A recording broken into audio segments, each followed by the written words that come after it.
How much is a tooth worth these days on the Tooth Fairy currency scheme? Because obviously there's been inflation since I was a kid. Yes. Used to be a gold coin. What did you get? You got a gold coin in the 80s. I reckon I got a $2 coin. That's good. Felt pretty special. Yeah. Before that, though, did the Tooth Fairy, before the change to $2 and $1 coins, did the Tooth Fairy used to leave the green $2 note and the brown $1 note? Oh. Or was it coin-based still? Always coin-based for so me. So still then the top coin would have been 50 cents, so that the Tooth Fairy was carrying the 50-cent coin. You're right. I remember a lot of kids got 50 cents. Yeah, we used to get 50 cents.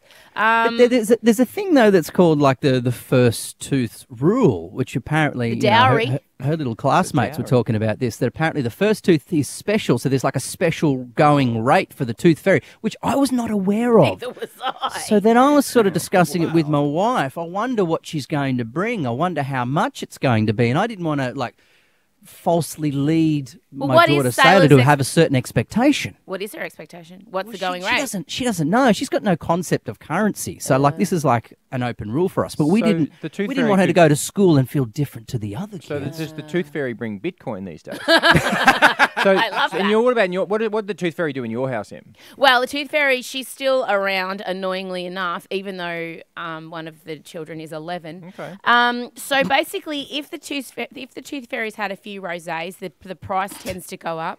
Right. Sometimes the Tooth Fairy's a bit hungover and she forgets to take the tooth. So then there's the guilt money, and oftentimes it's just whatever the Tooth Fairy has in her wallet. So one year, I remember she left a pineapple for Marcella. A pineapple? Yeah. Wow. A fitty. Yeah. Are you serious? But she may have thought she was getting a 10 out and it was dark. Well, the Tooth Fairy works in the dark. So sometimes tough conditions. Sometimes the Tooth Fairy makes mistakes because she's so tired from doing everything. Are you sure that that's not setting up the child for then a bit of that's important to be let down come tooth number 3, 4, and 5? That's a tough benchmark to set. No, you got to teach your kids about the Tooth Fairy has to teach your kids about disappointment. That's very important That's part lessons of to her learn. work.